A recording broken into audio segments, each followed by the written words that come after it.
So first up on our list of themes here is resources and advantages of the British. Now, the first major advantage that the British had was money. They were, at this point, the most powerful country in the world.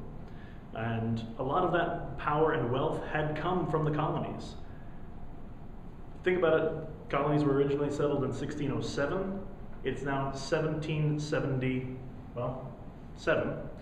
And so that's 150 plus years of benefit. Caribbean with Africa, and England is taking a cut and making money off of all of those years.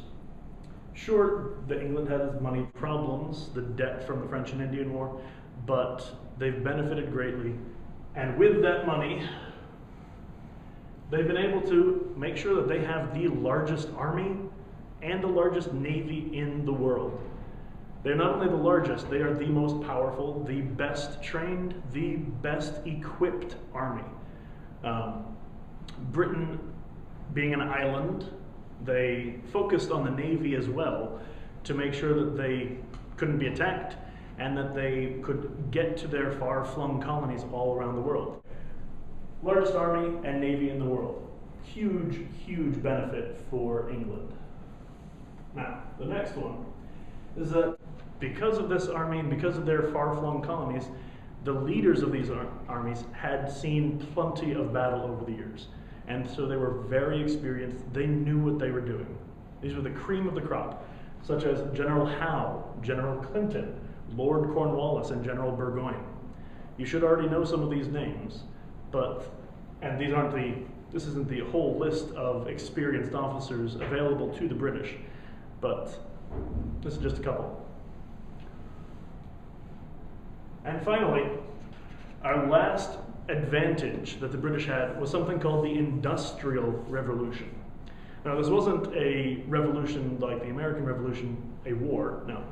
Instead, this was a dramatic change in how England was doing business, industry, big business.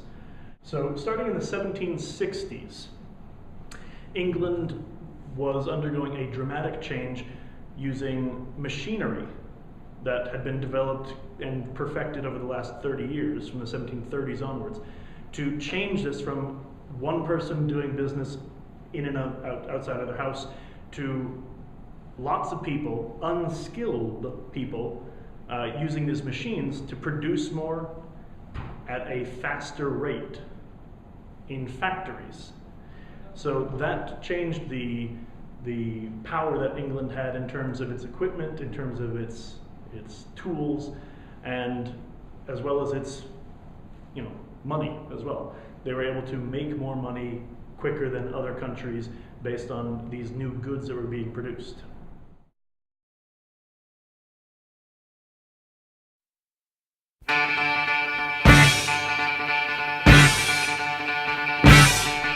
So, our next topic, or theme, is just the strategy that the British had throughout the rest of the war.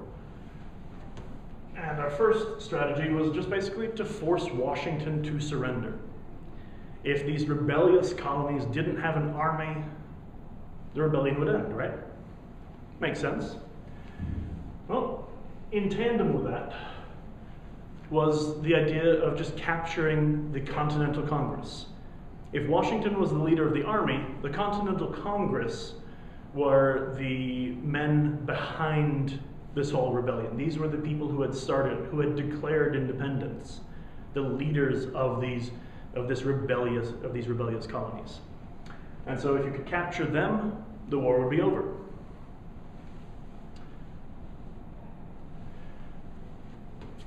Now, throughout all these battles, you can see that we talked about the Battle of New York, the Battle of Trenton, the Battle of Princeton was something that may have come up for some people. Obviously, Boston, major cities.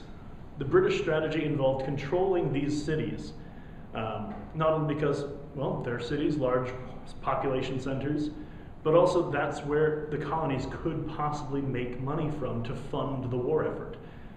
The money was being made from trading.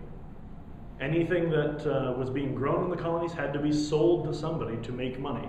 And so if the British cut off that trade by controlling these cities, That would stop the money flow and possibly force Washington to surrender because he didn't have the ammunition, because he didn't have the money to buy it.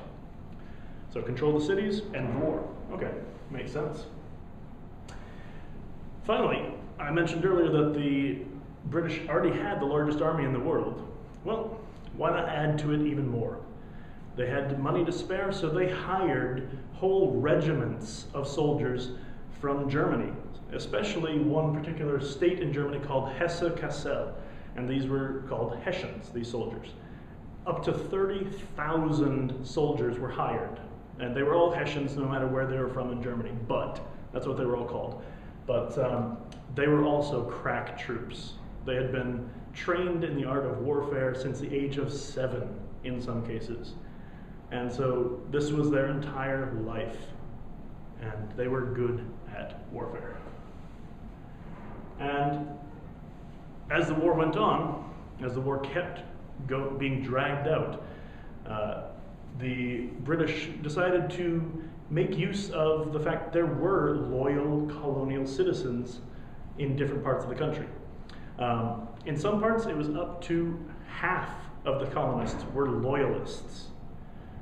Overall, throughout all 13 colonies, it was probably closer to about 20–25% of the population were loyalists. But if you can make use of them, some of them would have joined the British Army to actually fight. Others would, well, maybe just not rebel. That makes things easier on the British. But one of the main strategies, and the main strategy about Saratoga, was to control enough territory to cut New England off. Now, why New England? What's so special about New England? Well, as I mentioned, certain areas of the colonies had more loyalists. Well, New England had more patriots or rebels, according to the British. And so if you could cut off the area where all these bad influence is coming from, then possibly the rebellion, the revolution will die out. If you can silence the people making all this ruckus, everything else will smooth itself out. So if they could cut off New England, remember Saratoga is right near the Hudson River on the border of New York. And so if you could control from New York City all the way up to Quebec, then you effectively have control over information and people passing between New England and the other colonies.